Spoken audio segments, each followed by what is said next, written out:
So speaking of local elected representatives who are actually serving the community, such a rare thing these days, wouldn't you say? It's such an anomaly. But we happen to be very fortunate that there is a local elected representative in Broward County, mind you, that is interestingly not in our district. No, and in North Broward, where there's just as myriad issues as there are in South Broward.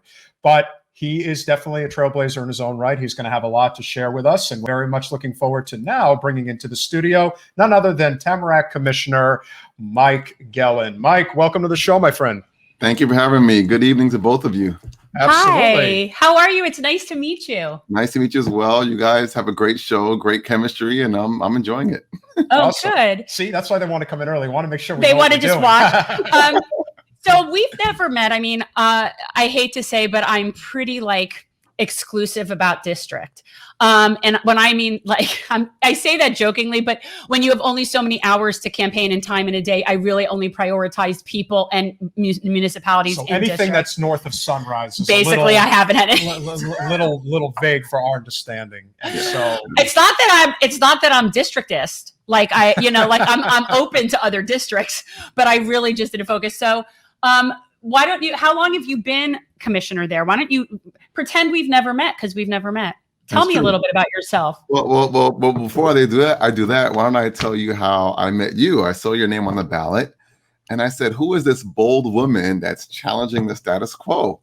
So, of course, I did my research, very impressed with your background, and I was like, wow, she's actually challenging the status quo, doing what everyone is saying, don't waste your time doing, and doing a great job at it. So I have a lot of respect for you. I'm really impressed with what you're doing on a regular basis, staying engaged with the community, not disappearing. So I'm very impressed with that. Happy to meet with you and happy to be on the show.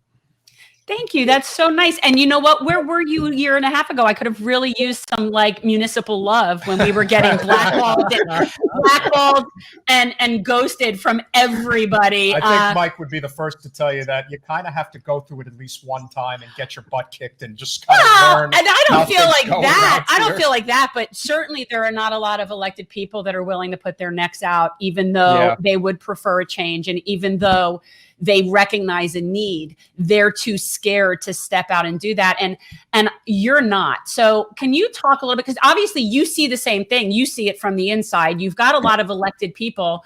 And maybe they went in with good intentions, but they're not rocking the boat. They're they're not rocking the boat. What do you see in terms of that? I see people that are afraid of making change because a few people will get upset and make some noise, and they respond to the few people instead of the everyday people that want to see change, but they're so busy living their lives that they're not rocking the boat the same way that the few people who are making the change are. And little things. So for example, a lot of cities, Fort Lauderdale, Hollywood, a lot of other cities have banned the use of plastic straws, single-use plastics. We can't ban styrofoams because of Tallahassee. So last year, I said, hey, let's ban plastic straws in Tamarac. And the commission voted no. They don't believe business owners can afford the 2 extra cents to use paper straws. So I have that back on the agenda again on this coming Wednesday night. And hopefully, it'll pass this time around. We know the impact that it has on the environment. I introduced the idea of, adding a track to our local sports complex. And there's a few people making noise about it. And now the commission is scared. And it's like, don't be scared because a few people on Facebook make some noise. Get a real assessment of how the community really feels and then make a bold decision. But as you know, people get in positions of power and then they're afraid to lose their seat. And so serving the community takes less priority than keeping a seat for themselves because of the benefits and the perks and the extra dollars that they make. So it's really sad. It's really unfortunate.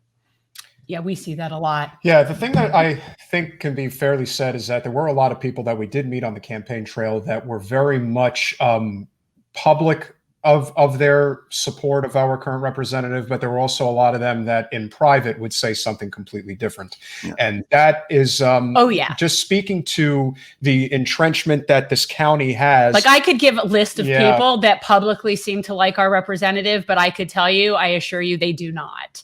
And you would never know, and I would never say anything, but it's just pathetic to me that people feel that our governance is something that is to be feared, and that representatives and there's repercussions from our governance that is to be feared. And I find that sad.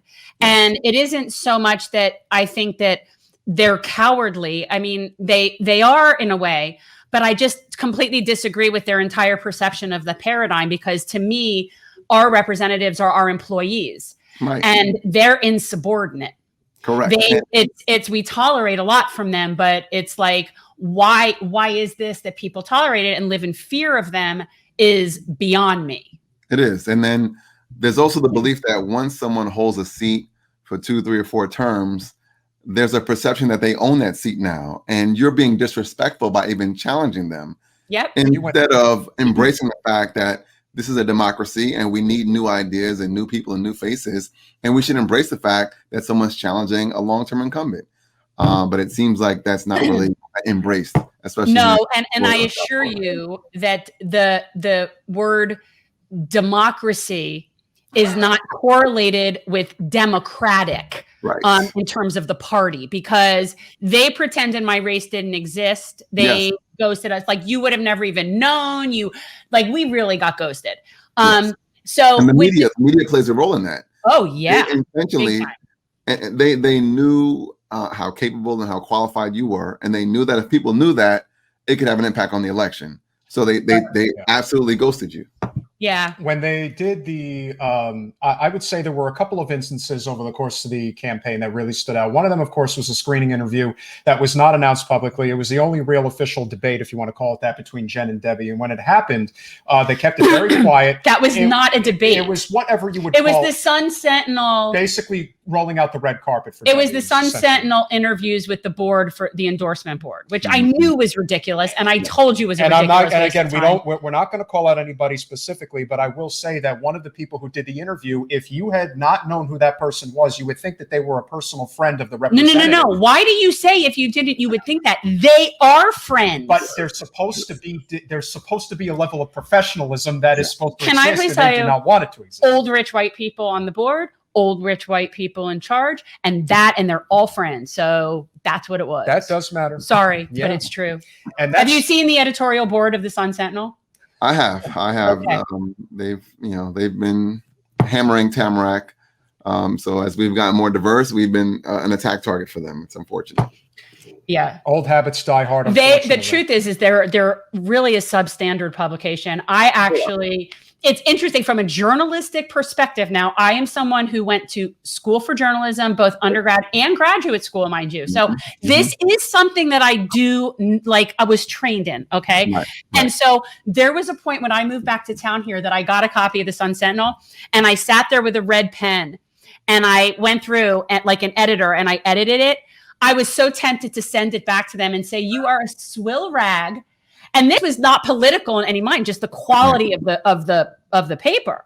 Yes. Now, politically, I also find them ridiculous. Well, it's no different than, obviously everybody identifies with corporate media, particularly CNN, MSNBC, and Fox News as being, the corporate standard in terms of where people, unfortunately, especially, we obviously have a very older demographic in Broward that tend to get their news from there. Yes. But print news is still a big thing. And for very subsections of the country, Broward happens to be one of those areas. Yeah. Obviously, we have a lot of Northeastern transplants in particular. My grandfather, God bless him, he's 93. He's still going. He still gets the New York Post.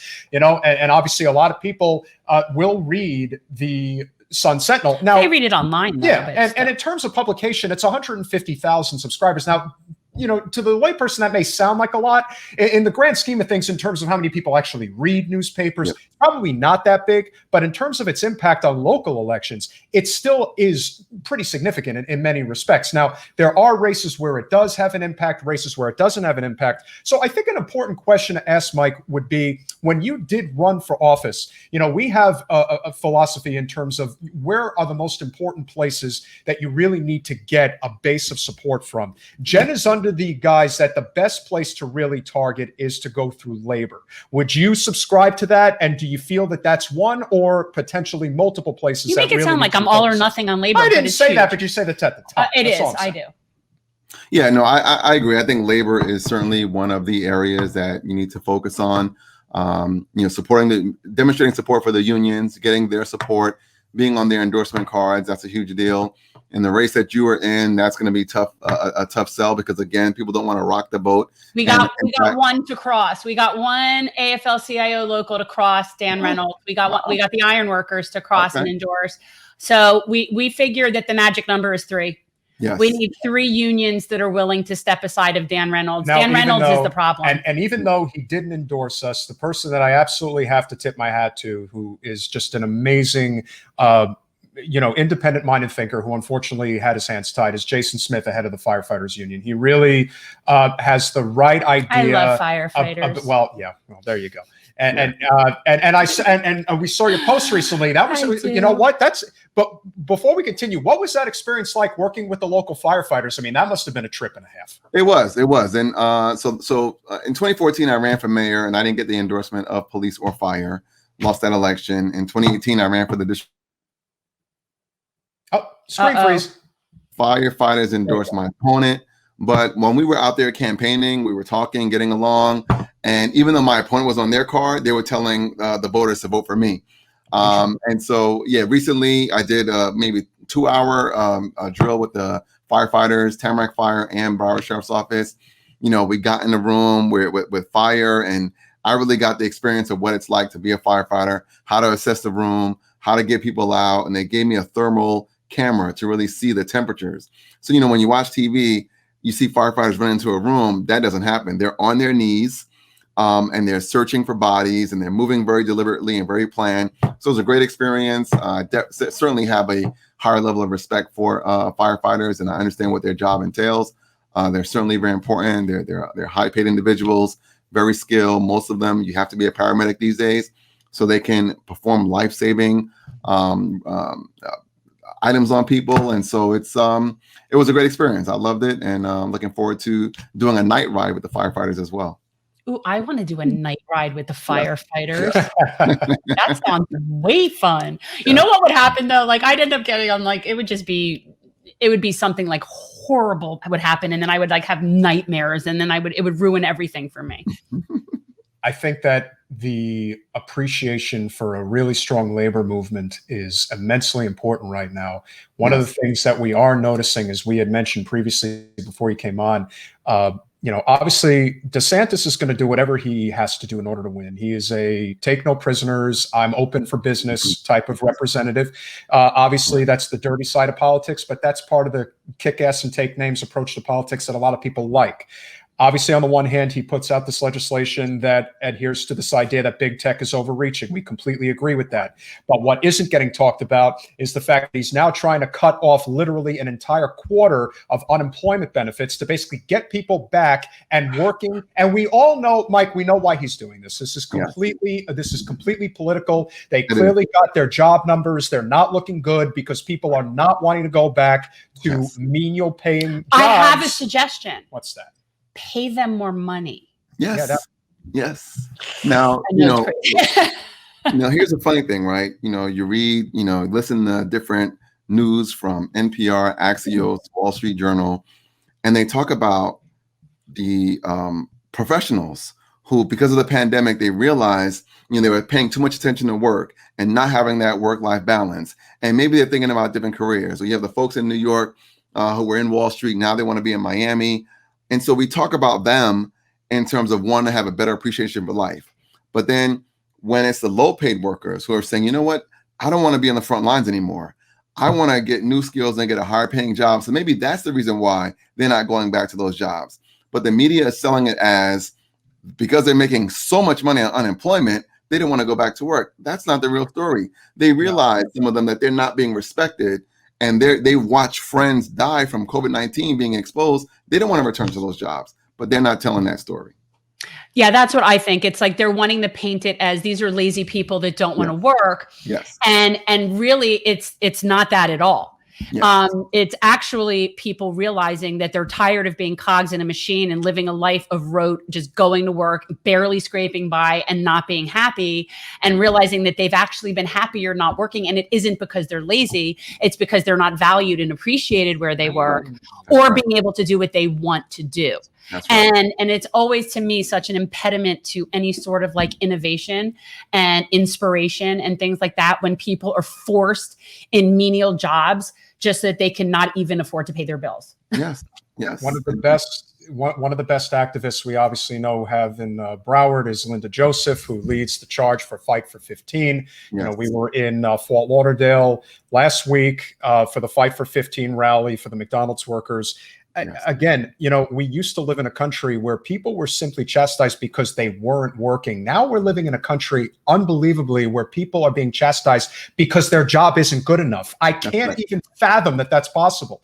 If you are willing to do work, and especially work that most people don't want to do, why would you not pay them to enjoy themselves at their job? Right. Or how about just pay them enough so that they only have to work one job? How about that? Yes. I mean, what kind of philosophy is that to embrace? I mean, we should all embrace that. I mean, we all know that the best economic studies show that the real minimum wage should be $24 an hour. So, you know, I listen to several podcasts in the morning, and they say that this podcast is sponsored by this great company that we all know of. I'm not going to name them. And they pay more than the federal minimum wage of $7 an hour. They pay $15. And I'm like, well, if you're this world-class company, why don't you set the standard and pay $20 an hour, or $24 an hour, instead of the $15 that's already the minimum in many states in the United States? If you're a world-class company, then you should start with a world-class minimum wage level. Mike, that's one less yacht. We can't have that. That's one less yacht. My understanding is that Bill Gates now has a yacht that actually has its own yacht. Yes. Yeah, that's right. He has. He has like that. this uber ultra like largest yacht, and it has its own yacht. Yes. His yacht has yacht babies. There is such thing as having just simply too much, and I know people want to try to, you know, play on that line of, well, you know, you're trying to reduce no, I mean, you're getting to the point now where the system is going to break. It can't sustain itself. Absolutely. And what's been your experience as the commissioner? Because obviously when it comes to North Broward, obviously there's a great deal of issues in terms of things like unemployment, low wage jobs. We're obviously trying to do our best to alleviate that issue. I would say at the federal level, we do pay close attention to, you know, certain major pieces of legislation. The only one that's come out of the Biden administration so far that I actually think would be really great would be the PRO Act, because it would alleviate the issue of right to work. It would supersede the state law, which basically puts workers in a total bind. Being able to rewrite that working law and give a lot more labor power to regular workers, I think would be great. But what's been your experience like in Tamarac when it comes to the local economy? The local economy in Tamarac it's struggling a little bit, and we're doing what we can to attract major employers, and we're trying to do what we can to have more affordable housing. And so one of the issues that I'm thinking about right now is one of the top 5 companies in the U.S. is considering coming to our city, and they're talking about this minimum wage as if it's a great thing. But I know that the median income in Tamarac is $46,000 a year. I know that there's not a lot of affordable housing in our city. And so what is the benefit of bringing in a company that's going to bring in 200 to 400 employees at minimum wage? Is that going to benefit our city? It's great to have this, you know, wonderful brand company in our city, but if you're only going to pay the same wages as Walmart, then what is the real benefit? And that is not going to contribute to the economic vibrancy of our city. And so are we going to vote yes on this to have this great brand name company in our city and still have economic problems? And so that's where, as a policymaker, we need to step up and say, we do want you in our city, but we have a certain standard level that you need to abide by to have it. And I don't think the political will is there to make that happen. So basically, it's like you have a company that wants to come in and they argue, oh, well, we're going to be providing lots of jobs, but there'll be low income, crappy jobs that isn't going to really raise anybody's standard of living in any way. Yeah. And right now, it's not a problem of lack of employment. It's quality employment. Absolutely. Absolutely. And it's all over South Florida. You know, we're a tourist economy. So we have all these jobs that are catered to the tourist economy, and they're all low pay jobs. And you have families working multiple jobs, so they're not there for their kids. They can't train their kids up in the right way because they're not there and they're not visible. They're basically struggling to get by. If they take a day off from work, that's an unpaid day. Yep. And so it's not good for the overall economy, and it's not good for families in our community. What is your city like in terms of like homelessness or need for housing?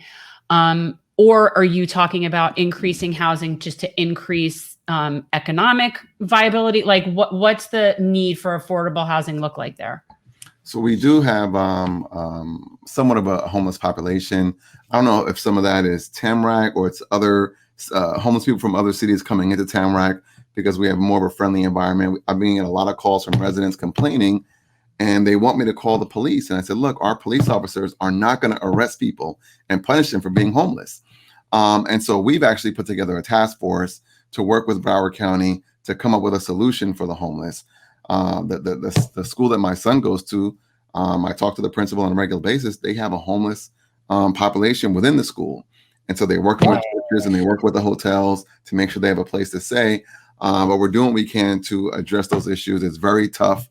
And we just do what we can. But one of the things that we're trying to do is make sure that we bring more affordable housing to the city of Tamarac. And, there's a negative perception to affordable housing. People think it's for poor people. People think it's for lazy people. But it's actually for people like teachers and police officers and firefighters, just regular people who are making a decent income, but the housing costs are so high in South Florida that they can't afford to live on their own without having to get 2 or 3 roommates to make their their wages cover as much as possible. And this is, again, the prime argument for a living wage. It just doesn't make any sense not to have it. And again, there are so many benefits that come from it. And, we read a story the other day about an ice cream parlor, I think in Michigan, that offered a job for $15 an hour. They got like 1,000 applications. Yes. And they said that they had to stop, like they couldn't keep taking them. But it just goes to show you that if you pay, the worker's ethic will be there. It just will. And in the long run, it's ultimately going to pay dividends. Yes. And so by doing that, the enthusiasm level went up, the service level went up, everything increased, and including the profit margin. They didn't figure that they would actually make more money by paying employees more in hourly wages. Yeah. And fascinating. I know. It's like, again, a circle that can't be squared for whatever reason. But at the end of the day, greed plays a very big role. Yeah. People want what they want. And of course, it's South Florida. Florida is definitely, look, there's a combination of things that create a perfect storm. For our complete wealth inequality here. Florida's got horrid wealth inequality. You have overpopulation in areas, overdevelopment in areas, developers that are buying people off, not paying to rebuild infrastructure. Mm-hmm. They're building things you're building things on top of 60-year-old infrastructure and not fixing it, or you're dredging out entire mangrove systems to build marinas and you're not putting plants somewhere else. Like just all of these things. And I just feel like Florida is so vulnerable to a lot of it, overdevelopment. What is Tamarac like in terms of the development issue? So in the next 60 to 90 days, we have a developer that wants to build about 400 homes on 2 golf courses. And so if you imagine you buy a home on a golf course to see this beautiful greenery, and all of a sudden it's going to be 4 or 5 homes in your backyard. So that's coming to our city in the next 60 to 90 days for us to vote on. The majority of the residents of the community are completely against it. However, it passed on first reading, and if it passes on second reading, it's going to happen. So the residents are very engaged, but yet they're very frustrated because they feel helpless. They feel hopeless. They feel like they can't trust their elected officials who are supposed to be there to represent them, and it didn't happen in the first reading. And they're very nervous about what's going to happen in the second reading, but they're concerned with overdevelopment. They're concerned with the traffic. They're concerned with not having the green spaces there. They're concerned with the fact that there are animal species there that call that place home, and it may not be home for them in the future with more development. So we have city staff and administration that are pushing for it. And we need, elected officials that will truly reflect the needs and the desires and the hopes of the residents that they're paid to represent. How do you deal with that when your colleagues are clearly not doing their job in terms of representing the people, but they're representing whatever interest is that they're representing? How do you be on a commission? I don't understand. I feel like I would want to punch somebody in the face. Yeah, it's tough because, when it comes to federal law and state law, there is no sunshine law violation. You can actually talk about items, outside of the public sphere. In local office, we cannot. So I can't call somebody and say, look, these are all the reasons why you should do this. We have to speak publicly at a commission meeting. And so all I can do is, make the arguments, put the facts out there, express the views of the people and hope that my fellow commissioners see it that way. But as elected officials, they have political action committees. And if their goal is to win the next election by the will of the developer and the lobbyists versus by the will of the people, which is much harder. It takes going door to door. It takes being very communicative and open with your residents. Then some take the easy way out, and they know that they can buy their votes if they get enough money from developers and lobbyists. Mike, it's just so sad. Yeah, we agree 1,000%. The biggest issue we face in politics today, bar none, is corporate special interest money in politics. It defines local as much as it defines federal. Yes. You cannot justify the fact that, let's say they actually put it to a vote amongst the people of Tamarac in regards to whether or not they want to have this overdeveloped golf course. It would probably be somewhere in the 80 to 85% range of people that would say no. The people who would vote in favor of it are the people who are going to financially benefit from it. Yes. Once you get away from that, there is no democracy here. This is clear cut. Yeah. If you take corporate special interest money, you are not going to answer to the people that you represent. As a non-corporate representative on the city commission, you are representing the people, and that's what makes you endearing. And I wish more people would recognize that as much as there are these distractions constantly in politics, all these big stories that come up left and right, everything is meant to distract you from the core reasons as to why we don't get anything done. And to me, this is the best example of it. This is a clear example. Tamarac is a middle class. Is that Deutsch's district? Are you in Ted Deutsch's district? I believe, yeah, that is Ted, right? No, Alcee Hastings. So there you go. It used to be Watson and Schultz, and then it became Alcee. When it was 20, and now that it became the new 20. That's a very interesting point. There's going to be, right now, there are that race is a mess. Oh, it's going to get worse. That's a circus. And so, as you know, a lot of people are going to be courting the Tamarac vote. I would imagine if somebody who's listening to this podcast right now is thinking about something that you need to be doing for North Broward, pay very close attention to what goes on in these local areas, because there are people that are running for Congress in this race, and I ain't going to name their names, but stop it. They will have no interest whatsoever in dealing with this issue because they are part of the problem. Right. So that is not going to change unless there is a representative that is able to get elected in that seat, that is going to fight for people just as you're fighting for them. I can't thank you enough for coming on. We do have another panel coming on. Do you see this? And by the way, just so you know, Mike, John Holder is our producer. So he's in the chat. So you're apparently very popular with our people. Yes, here, apparently you get a lot of feedback. So you should you could be one of our friends of the show. Or if you decide to jump into the race for Alcee's seat, we could have you back on to discuss that. Because why not? Everybody and their mother is jumping in that race. Hey, at this point, you get about 15, 16 people in the race. Someone who gets 10% of the vote is going to be the next congressman. That's right. But as you know, and this is why even if you're thinking about long-term politics, the one thing that we've already talked about is even whoever ultimately ends up winning this primary in November, they are going to get another challenge once the next election comes around. It's way too close together. Exactly. You've got a general election in January, and you'll have another primary in less than 8 months. Yeah. As far as I'm concerned, this is going to be sort of like a hot potato type I think of it's situation. it's amusing. Fun. It's going to be Florida at its very best. All right. Well, we could bring you back to talk about that. When that happens. Thank you, Mike. Mike Gelin, City Commissioner of Tamarac, Florida. Hey, there is hope in Florida, baby. Thanks for having me. Thank you, Mike. Very welcome, Mike. Have a great evening. You too. Bye-bye. Thanks for watching. If you want to support our mission to transform politics into service, please like this video, subscribe, follow us on social media, and consider joining our Patreon, where you'll get early access to our interviews as well as other exclusive content. Links are in the description. Peace out.